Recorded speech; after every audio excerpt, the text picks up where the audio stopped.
Sinemania di mana saja berada, kembali bersama Basi Bahas Sinema. Di sini kita akan membahas alur cerita film dan drama dari berbagai genre untuk menambah wawasan persinemaan kita semua. Silakan klik tombol subscribe dan jangan lupa bunyikan lonceng agar tidak ketinggalan bahasan-bahasan sinema kita selanjutnya. Di kesempatan ini, Basi akan melanjutkan kisah Handsome Sibling yang sudah kita bahas sebelumnya. Bagi Sinemania yang belum nonton episode awal, link video ada di kolom deskripsi ya. Mari kita mulai bahasannya. Pada episode sebelumnya diceritakan bahwa Shoyu bertemu dengan seorang gadis berpenampilan lugu. Ternyata gadis itu adalah penyamaran Xiao Mimi, si ratu penyihir, salah satu dari 10 penjahat yang terkenal cabul dan kejam. Xiao Mimi berhasil mengelabui Shoyu untuk masuk ke istananya di bawah tanah. Shoyu pun mencari akal untuk bisa melepaskan diri dari Xiao Mimi. Dia meminta Xiao Mimi membawanya berkeliling istana di bawah tanah itu. Ketika mereka sampai di sebuah kolam air panas, ada seorang pemuda yang sedang membersihkan lantai di sana. Xiao Mimi melihat bahwa pemuda itu tidak senang dengan kehadiran Shoyu. Xiao Mimi menendangnya hingga tersungkur. Shoyu sekilas melihat pandangan pemuda itu amat benci pada Xiao Mimi. Tapi dia berpura-pura baik dan patuh. Ketika Shoyu bertanya tentang pemuda itu, Xiao Mimi mengatakan bahwa ayahnya adalah seorang pendekar besar di zaman itu. Tiba-tiba Shoyu mengatakan bahwa dia sakit perut dan ingin ke toilet. Dia meminta pemuda itu menunjukkan toilet di istana Xiao Mimi. Ternyata itu hanya trik Shoyu agar dapat berbicara berdua saja dengan pemuda itu. Pemuda itu bernama Jiang Yulang. Suatu kebetulan karena dia bermarga sama dengan Jiang Xiaoyu. Xiaoyu menanyakan tentang jalan keluar dari istana itu pada Yulang, tapi Yulang tak mau berterus terang. Xiaoyu memukulnya dan mengatakan bahwa Xiaoyu tahu apa yang ada di pikiran Yulang.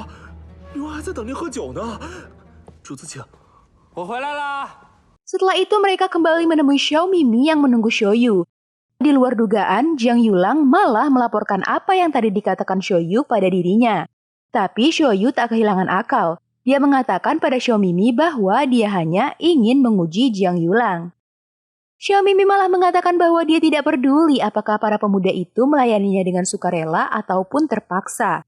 Karena dia yakin tak akan ada yang bisa melarikan diri dari tempat itu. Xiao Mimi menyuruh Yulang pergi. Tapi Yulang tetap berusaha menjelekkan Shoyu. Xiao Mimi marah dan melempar kepalanya dengan gelas. Lalu dia mengusir Yulang keluar dari ruangan itu. Setelah mereka tinggal berdua, Xiao Mimi mulai merayu Shoyu, tapi tiba-tiba terdengar suara teriakan dari luar ruangan. Mereka berdua segera menuju ke sana.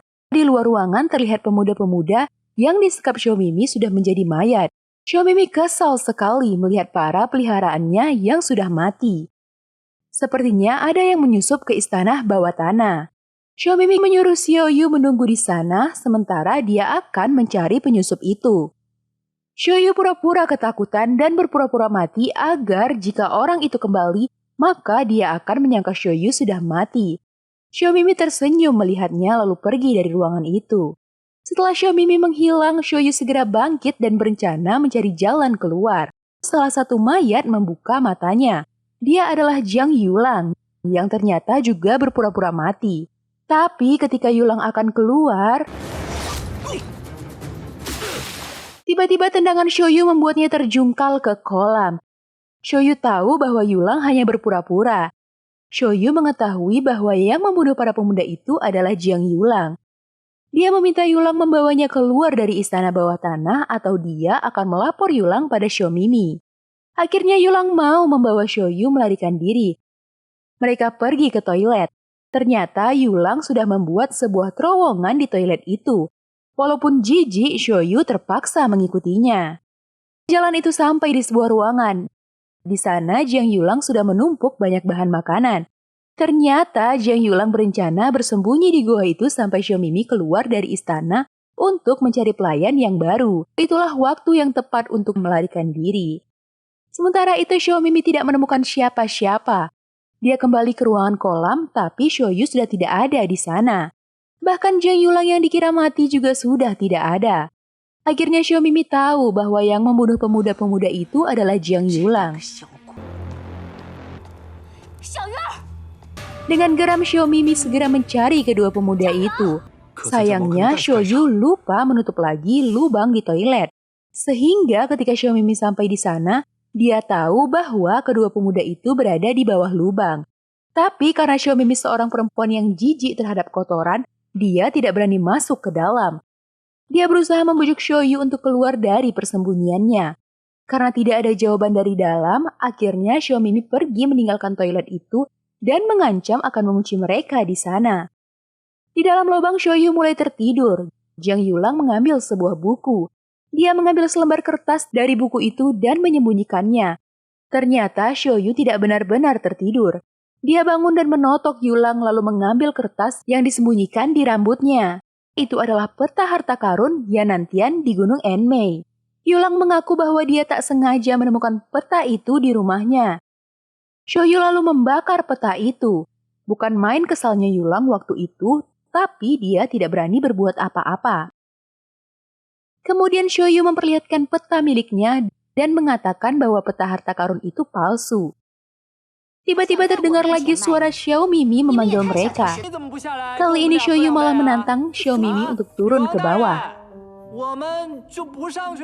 Xiaomimi kesal dan menutup pintu itu lalu pergi. Shoyu membebaskan totokan Yulang dan memberinya arak. Tapi Yulang malah berusaha membopong Shoyu. Shoyu yang sudah waspada dengan mudah melumpuhkan Jiang Yulang. Yulang kembali menyerang Shoyu. Tiba-tiba ada bagian kecil gua itu yang longsor dan menjadi berlubang. Yulang berusaha menggali lubang itu. Dia kesal sekali karena Shoyu hanya melihat dan tak membantunya. Tapi harapan untuk bisa keluar dari tempat itu membuat Yulang meneruskan penggaliannya. Ketika Yulang akan memasuki lubang itu, Shoyu menahannya. Dia melemparkan guci arak dan menjatuhkan sebuah lampu minyak. Sehingga dasar lubang itu menjadi terang benderang. Melihat tidak ada yang berbahaya di bawah sana, mereka berdua pun turun ke ruangan itu. Di ruangan itu banyak perhiasan dan senjata yang sepertinya bernilai tinggi. Shoyu berpendapat bahwa Xiaomimi tidak mengetahui adanya ruangan itu karena debu yang terlihat sangatlah tebal dan merata. Ketika menyusuri ruangan itu, Yulang mengambil sebuah pelontar senjata rahasia. Kemudian dia menyusul Shoyu. Dia kaget ketika sampai di suatu ruangan yang terlihat banyak orang di sana. Tapi Shoyu lebih tenang. Ia memeriksa kondisi orang-orang itu. Ternyata semua yang berdiri di sana sudah menjadi tengkorak. Melihat posisi jurus dari kelima tengkorak itu, Yulang menyimpulkan bahwa mereka adalah 5 dewa pamungkas yang amat terkenal puluhan tahun yang lalu. Kelima tengkorak itu menghadap ke sebuah pintu yang tertutup rapat. Shoyu membuka pintu itu dan terlihat sesosok tubuh berdiri membelakangi mereka. Ketika mendekat, mereka amat terkejut. Ternyata sosok itu masih utuh. Dia tidak berupa tengkorak seperti orang-orang di luar ruangan. Tapi sosok itu juga sudah mati. Ternyata ada satu lagi sosok perempuan yang tewas di atas sebuah ranjang. Mereka mendekati ranjang itu. Di sampingnya terdapat sebuah sapu tangan yang bersulam tulisan. Shoyu mengambil dan membacanya. Ternyata pria yang masih utuh itu adalah Ouyang Ting. 比肩的也就只有欧阳婷一人。天地五绝就是被他约到这个地方来的，一招杀死了他们。杀死了欧阳婷呢？就是你眼前的这位毫无戒备之心，就跟他一起饮下了剧毒之酒，名叫方灵姬。 Istana bawah tanah itu menyimpan kisah yang tragis. Yulang penasaran tentang kitab ilmu Ouyang Ting yang bisa membunuh 5 dewa pamungkas dengan sekali gebrakan. Dia memeriksa tubuh Ouyang Ting. Ternyata Ouyang Ting memegang sebuah kitab, tapi Yulang tak berani mengambilnya. Shoyu lalu mengambil kitab itu. Di kitab itu tertulis 5 jurus pamungkas. Shoyu menyimpan kitab itu ke balik bajunya. Tepat saat itu Yulang mengeluarkan senjata yang diambilnya tadi dan menodongkannya pada Shoyu. Shoyu memberikan kitab kepada Yulang, tapi Yulang tetap berencana membunuh Shoyu dengan senjata itu. Shoyu hanya tersenyum dan mengatakan bahwa alat yang dipegang Yulang kosong. Shoyu tak memperdulikan kitab dan senjata di tangan Yulang. Dia lebih tertarik untuk mencari jalan keluar. Yulang segera meletakkan senjata itu dan mengatakan pada Shoyu bahwa dia hanya bercanda. Tiba-tiba Yulang melihat sebuah botol bertuliskan 5 racun kematian. Sepertinya Yulang masih berencana untuk membunuh Xiaoyu. 什么东西啊？这是昔年白水宫的五毒天使。空筒子来对付我的五毒。 Xiaoyu mendorongkan senjata yang tadi dipegang Yulang. Yulang menjadi ketakutan dan segera bersujud pada Xiaoyu. Ternyata senjata itu benar-benar kosong. Xiaoyu tertawa dan Yulang menyesali kebodohannya. Xiaoyu lalu mengambil botol racun itu dan menyimpannya. Namun tiba-tiba Xiao Mimi tiba di sana dan langsung menyerang Xiaoyu. Xiaoyu bangkit dan menyerang Xiao Mimi. Yulang juga tak mau ketinggalan. Dia mengambil sebuah pedang dan ikut menyerang. Tapi dengan mudah Xiao Mimi menjatuhkan mereka. Xiao Mimi lalu mengikat tangan Xiaoyu dan Yulang dengan sebuah rantai.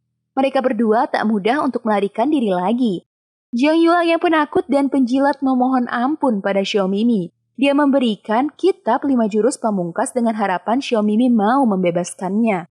Xiao Mimi senang sekali mendapatkan kitab itu. Sementara di atas jurang, Xinlan berhasil memaksa Wuke untuk turun ke dasar jurang mencari mayat Xiaoyu. Mereka menuruni tebing dengan menggunakan tali yang panjang. Tiba-tiba muncul sebuah bayangan menyambar tubuh Xinlan. Wuke yang melihat itu langsung menyusul ke sana. Ternyata itu adalah Raja Monyet dari 12 zodiak.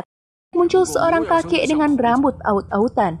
Ketika melihat Wuke, si kakek teringat dengan pembantaian ayah dan ibu Wuke 18 tahun yang lalu. Kakek itu adalah Shen Qinghong, yang dulu dijuluki pengembara bijaksana. Ternyata kedua orang itu terjebak di gua selama 18 tahun. Shen Qinghong menceritakan bagaimana dia bisa berada di gua itu.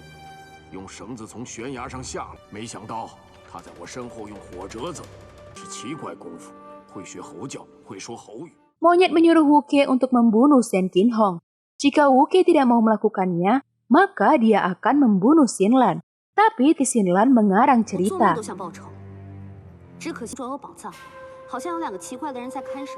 Monyet pun terpengaruh dengan cerita Xinlan. Dia pun melepaskan Xinlan. Begitu Xinlan terlepas, Wuke segera menyerang Raja Monyet. Shen Qinghong yang sudah menyimpan kekesalannya pada monyet selama 18 tahun pun memanfaatkan kesempatan itu. Dengan sebuah pukulan keras, monyet terlempar dan jatuh ke bawah. Setelah monyet jatuh ke jurang, Wuke menyuruh Shen Qinghong naik ke atas melalui tali yang mereka pakai untuk turun. Kemudian Wuke dan Xinlan meneruskan perjalanannya ke bawah jurang. Sampai ketika pegangan Xinlan terlepas, dia jatuh ke telaga di bawah jurang. Wuke yang melihat Xinlan terjatuh juga meloncat ke bawah. Xinlan menjadi bersemangat. Dia yakin Xiaoyu masih hidup. Tapi semangatnya lama-kelamaan berubah menjadi histeris karena tidak ditemukan tanda-tanda Xiaoyu di sana. Setelah lelah mencari, mereka pun beristirahat. Wuke menanyakan tentang orang tua Xinlan. Xinlan pun menceritakan tentang ayahnya, Tizen. Tizen adalah seorang maniak kungfu yang selalu menantang jagoan-jagoan kungfu berduel untuk menentukan siapa yang paling hebat. Dia selalu pergi dalam waktu yang lama dan meninggalkan Xinlan. Sampai suatu ketika, Tizen tak pernah kembali lagi. Akhirnya Xinlan mempelajari jurus 100 amukan yang ditinggalkan ayahnya dan mulai pergi berkelana mencari sang ayah. Sampai akhirnya dia bertemu Xiaoyu dan mengetahui bahwa ayahnya tak pernah datang ke lembah penjahat. Xinlan menduga bahwa ayahnya sudah tewas dalam sebuah pertempuran. Tapi Wuke mengatakan bahwa dugaan Xinlan itu belum tentu benar. Bisa jadi si singa gila masih hidup dan mengasingkan diri di suatu tempat. Wuke meminta waktu 3 bulan untuk mencari jejak singa gila agar Xinlan melupakan keinginannya untuk bunuh diri. Di istana bawah tanah, Xiaoyu dan Yulang kembali melayani Xiao Mimi. Tapi kali ini mereka harus melakukan semua pekerjaan bersamaan karena tangan mereka dirantai. Xiaoyu sering mengerjai Yulang sehingga lama-kelamaan Yulang menjadi marah. Dia mencoba menyerang Xiaoyu, tapi dengan mudah Xiaoyu melumpuhkannya. Kali ini Xiao Mimi sepertinya bisa membaca rencana Xiaoyu. Dia tidak terpancing dengan tingkah kedua pemuda itu. Xiao Mimi terlihat amat senang dengan kitab yang dia dapatkan. Dia tidak terlalu memperhatikan lagi Xiaoyu dan Yulang. Tiba-tiba dia merasa kepalanya berat. Dia memanggil Xiaoyu dan Yulang. Ternyata itu adalah ulah Xiaoyu. Dia membakar bubuk yang membuat gas bius di lilin dalam ruangan. Xiao Mimi kesal sekali. Dengan tenaga yang tersisa, dia menyerang kedua pemuda itu. Mereka berdua terpaksa menghadapi Xiao Mimi. Tapi gas bius itu mulai bereaksi.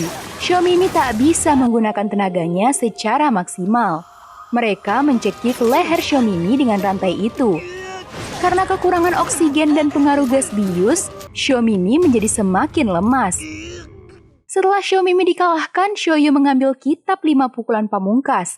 Lalu mereka berdua berusaha mencari jalan keluar dari istana bawah tanah. Akhirnya Xiao Yu menemukan sebuah pintu rahasia. Ketika pintu terbuka, di belakangnya terlihat sebuah lorong menuju ke tempat yang lain. Mereka pun menyusuri lorong itu. Ketika sampai di ujung lorong, mereka mendengar suara seseorang yang sedang tertawa. Ternyata lorong itu membawa mereka ke kuil Swantan. Xiao Yu mengintip dari lubang di lantai. Dia melihat Sun Tianan, Wang Yizhua, dan Biksu Huangji sedang berhadapan dengan orang yang tertawa tadi. Orang itu berperawakan besar dan berpenampilan selebor. Dia adalah Xian Yuang Sang Guang, si iblis judi. Salah satu dari penjahat terkenal dan unik. Dia terkenal jujur dan tak pernah melakukan kejahatan kecuali memaksa orang untuk berjudi dengan taruhan yang kejam. Sepertinya semua yang hadir di sana takut padanya. Dia memaksa mereka untuk bertaruh. Dia memaksa seorang hartawan bernama Wang Baiwan untuk bertaruh koin dengannya. Dan ternyata Baiwan kalah. Iblis judi melepaskan orang itu tapi mengatakan akan menyita semua hartanya karena dia kalah. Baiwan tentu saja lebih sayang nyawanya daripada harta. Dia segera meninggalkan tempat itu.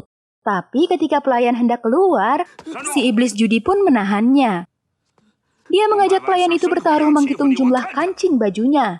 Jika si pelayan menang, maka harta Baiwan yang sudah jadi miliknya akan diserahkan kepada sang pelayan.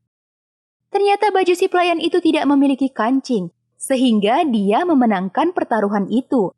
Iblis judi pun menempati kata-katanya. Dia menyerahkan semua harta Wang Baiwan pada si pelayan. Sang pelayan pergi dengan gembira. Setelah itu, iblis judi mengajak Sun Tianan bertaruh. Tianan meminta iblis judi menebak jumlah koin di kantong uangnya ganjil atau genap.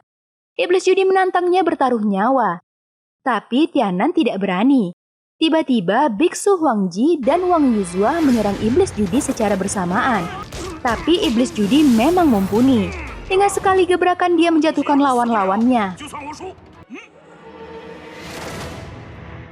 Setelah itu iblis judi memaksa Sun Tianan untuk kembali bertaruh. Tanpa disangka-sangka, Tianan bunuh diri. Dia lebih memilih mati daripada kalah bertaruh nyawa dan tetap saja akan dibunuh oleh iblis judi. Setelah iblis judi pergi, Xiao Yu dan Yulang keluar dari lantai itu. Mereka mengambil ayam panggang di atas meja dan berjalan keluar kuil. Tapi sungguh tak disangka, ternyata iblis judi masih berdiri di luar kuil. Dia marah melihat kedua pemuda itu mengambil ayam panggangnya. Bukan Xiao Yu namanya kalau dia menjadi takut. Xiao Yu dengan santai malah meminta arak pada iblis judi. Iblis judi pun memberikan araknya.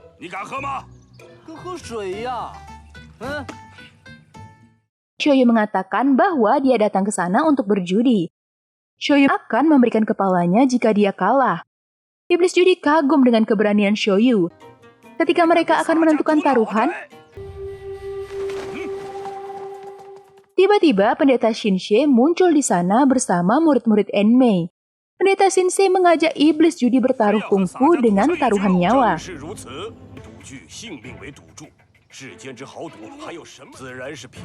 Tapi iblis judi merubah taruhannya. Kepala iblis judi akan dipertaruhkan dengan plakat ketua sekte Enmei. Aturan permainan adalah Sensi menyerang iblis judi 3 kali. Jika iblis judi bergerak dari tempatnya, maka dia akan kalah. Xiao Yu yang mendengar itu menganggap iblis judi terlalu meremehkan pendeta Sensi. Tapi iblis judi menyuruh Xiao Yu diam dan memperhatikannya. Sensi menyerahkan plakat ketua Enmei kepada Xiao Yu sebagai wasit. Sensi pun memulai serangannya. Semua orang terkesima.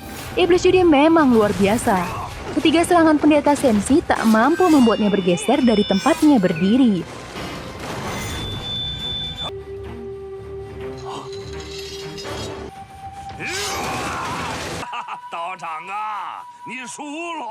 Sensi mengaku kalah.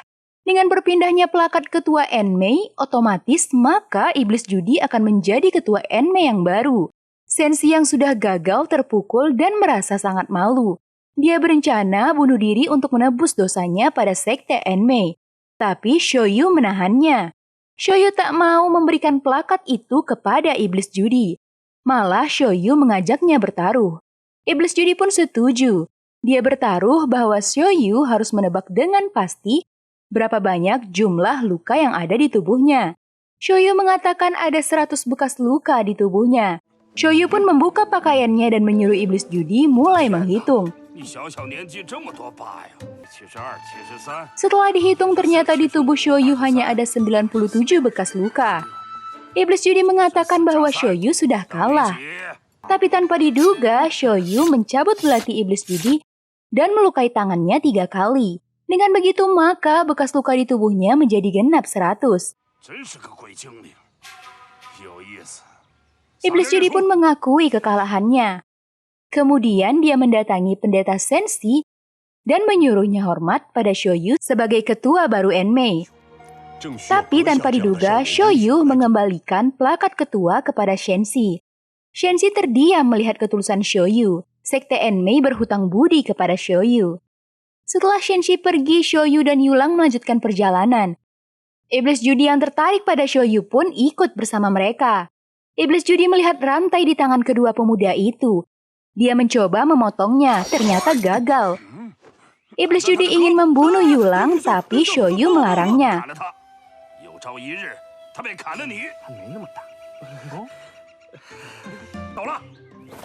Akhirnya iblis judi berpamitan dan pergi. Shoyu dan Yulang pun melanjutkan perjalanannya. Mereka mendatangi beberapa orang pandai besi, namun tidak ada yang sanggup membuka rantai itu.